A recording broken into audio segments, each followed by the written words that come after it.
मैं हूँ आपकी दोस्त वर्षा और हम पढ़ रहे हैं चित्रा बनर्जी दिवाकरुणी की पुस्तक द्रौपदी की महाभारत। आज हम पढ़ेंगे अध्याय 5 का भाग दूसरा। तो चलिए शुरू करते हैं।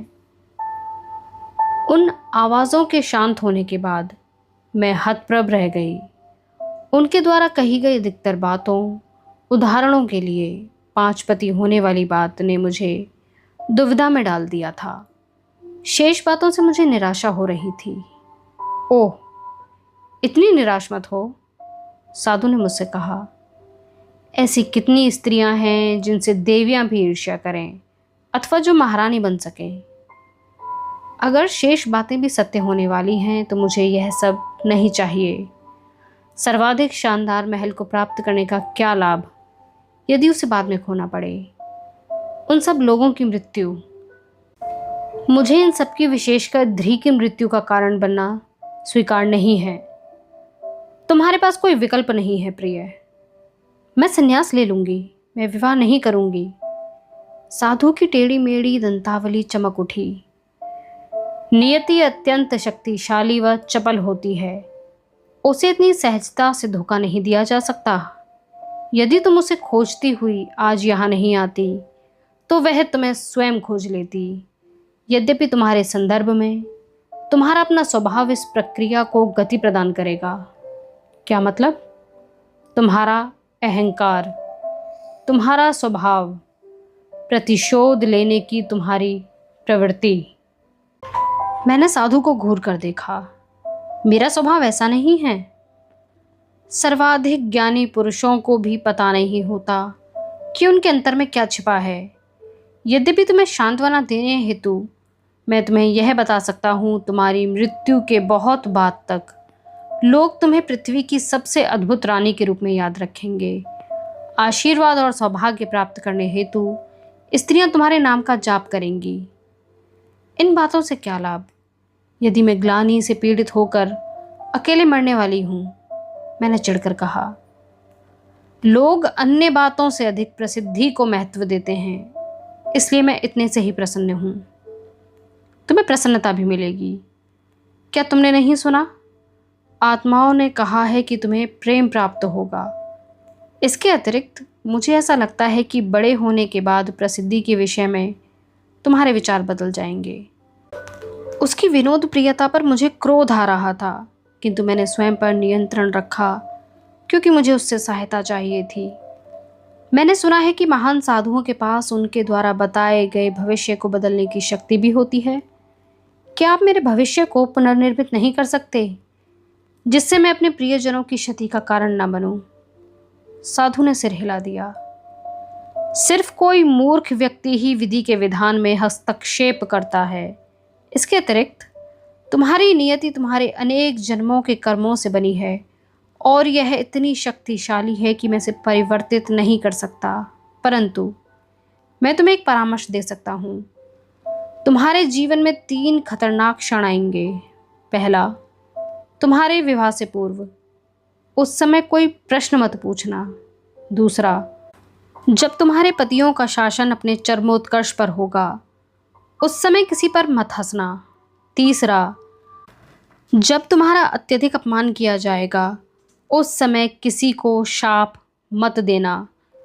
हो सकता है ऐसा करने से भावी अनर्थ का प्रकोप कम हो जाए। उसके बाद साधु ने पास जल रही अग्नि पर जल छिड़का तो वह फुफकार के साथ बुझ गई। यह मेरे लिए वहां से जाने का संकेत भी था। फिर साधु ने मेरे अप्रसन्न चेहरे को देखते हुए कहा, तुमने भविष्यवाणियों की कठोरता को अच्छे ढंग से वहन किया है, इसलिए मैं तुम्हें जाते समय एक उपहार देता हूँ, एक नाम। आज से तुम्हारा नाम पांचाली होगा, इस प्रदेश की आत्मा। हालांकि अपने प्रलाप के दौरान तुम इस नाम को बहुत पीछे छोड़ दोगी। ऐसा कहकर साधु ने ताड़पत्र की बनी एक मोटी पुस्तक खोल ली। आप क्या लिख रहे हैं? मुझसे पूछे बिना रहा नहीं गया। साधु ने चिढ़ते हुए अपनी मोटी गर्दन पर हाथ फेरा। तुम्हारी जीवन कथा लिख रहा हूं, तुम बीच में बोलना बंद करो। साथ ही तुम्हारे 5 पतियों की कथा और कुरुक्षेत्र के भीषण युद्ध की कथा जिसके अंत के साथ मानवता के तृतीय युग का भी अंत हो जाएगा। तुम्हारे कारण मैं यह कार्य बहुत देर से नहीं कर पा रहा हूँ। अब जाओ। इतना शीघ्र समाप्त हो गया? दाई माँ ने पूछा।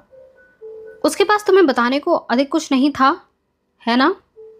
क्या मतलब है आपका? क्यों?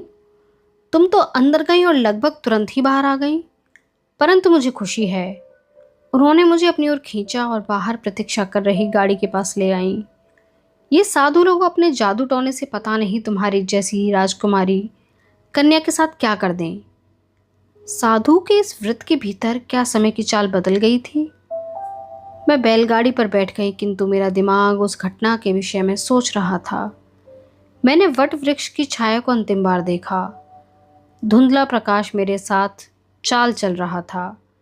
ऐसा लगा कि उस वृत्त के भीतर दो लोग उपस्थित थे। उनमें से एक ऋषि था, दूसरे का सिर हाथी जैसा लग रहा था।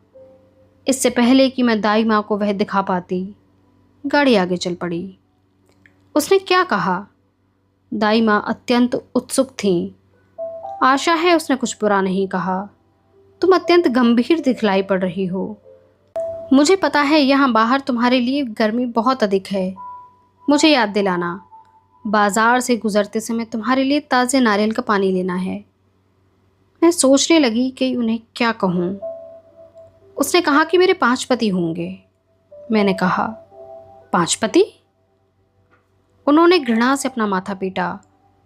अब मैं समझ गई कि वह पाखंडी है। मैंने अपने पूरे जीवन में कभी नहीं सुना कि स्त्री के एक से अधिक पति होते हैं। तुम्हें पता नहीं हमारे शास्त्रों में ऐसी स्त्री को क्या कहते हैं?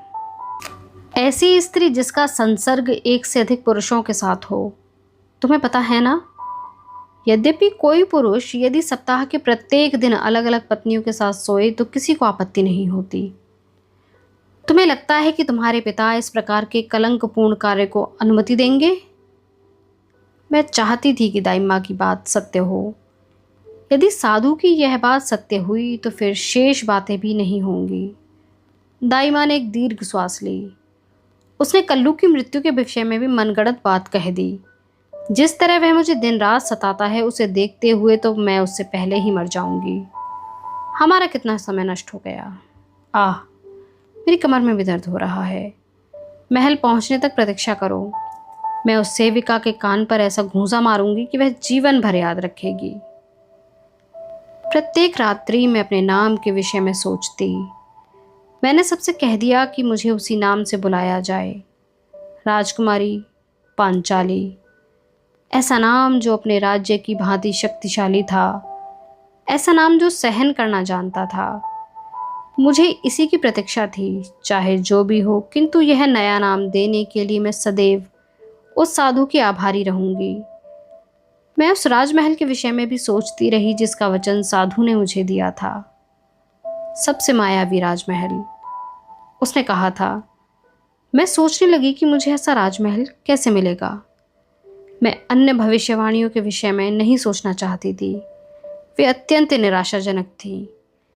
किंतु उन्होंने मेरे हृदय द्वार पर दस्तक अवश्य दी थी। सहसा मुझे वे अनबूझे प्रश्न समझ में आने लगे जिनके उत्तर उन आत्माओं ने दिए थे। मेरा विवाह किसके साथ होगा? क्या मैं कभी अपनी घर की स्वामिनी बनूंगी?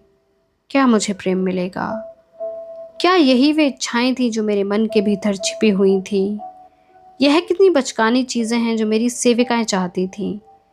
क्या मैं अपने आसपास उपस्थित स्त्रियों जैसी ही हूँ, जो अपने अकल्पनाशील जीवन के कृमि कोश में बंद थीं और जिन्हें यह भी नहीं पता था कि उसमें से बाहर भी निकलना चाहती हैं अथवा नहीं? यह अत्यंत लज्जाजनक विचार था। मैं अन्य रात्रियों में उस पुस्तक के विषय में विचार करती जो मुझे उस साधु ने दिखलाई थी, जिसमें मेरी जीवन कथा थी। ऐसी पुस्तक लिखना किस प्रकार संभव था जिनमें उन घटनाओं का उल्लेख था जो अभी घटित भी नहीं हुई थी? क्या इसका यह आशय था कि जो होने वाला है उसके ऊपर मेरा कोई नियंत्रण नहीं था? निश्चय ही ऐसा नहीं था। अन्यथा वह साधु मुझे सावधान करने का कष्ट ही क्यों उठाता? मैंने उस साधु से अनेक वर्षों तक कोई बात नहीं की। यद्यपि मुझे उसके विषय में बीच बीच में सुनने को मिलता रहता था। मुझे उसका नाम पता लग गया, व्यास, जो सार गर्भित है क्योंकि उन्होंने अनेक मोटी मोटी पुस्तकें लिखी हैं। महर्षि व्यास एक मुनि तथा एक मत्स्य कन्या के संयोग से किसी अंधकारपूर्ण द्वीप पर जन्मे थे। अपने विवाह के दिन मैं उन्हें अपने पिता की दाहिनी ओर विवाह कक्ष में बैठे देखा था। उनके स्थान से उनके महत्व का पता लग रहा था, जिसकी मैंने कभी कल्पना भी नहीं की थी। उन्होंने मेरी ओर देखते हुए धीरे से पलकें झपकाई, मानो मुझे पहले कभी न देखा हो। जब मैंने पहली सबसे बड़ी भूल की तो उनके भाव बिल्कुल नहीं बदले। इस कारण मुझे उस भूल का जब तक एहसास हुआ बहुत देर हो चुकी थी। बाद में मेरे विवाह पर मुझे लकड़ी का एक बक्सा उपहार में मिला। जब मैंने उसे खोला तो उसके अंदर रखे बुरादे में से किसी परिचित सी जंगली और कटु गंध निकली। मैंने उसका उपयोग खांडव और बाद में काम्यक वन में किया। उसे अग्नि में डालने से साधु के कहे अनुसार मच्छर और दुस्वप्न दूर रहते थे। उन दिनों में मुझे खुरदरी छाल की अपनी शैया कोमल लगती थी। यद्यपि मेरे पास अब पूछने के लिए कई अन्य विवेकपूर्ण प्रश्न थे, तथापि मेरे बहुत प्रयास करने के बाद भी वे आत्माएं मेरे पास फिर कभी वापस नहीं आईं। आज की वीडियो में बस इतना ही। मिलते हैं कल अगले अध्याय के साथ और जानेंगे द्रौपदी के जीवन में चीज़ें निरंतर किस तरह आगे बढ़ती रहीं। इस सफ़र में हमारे साथ बने रहने के लिए शुक्रिया।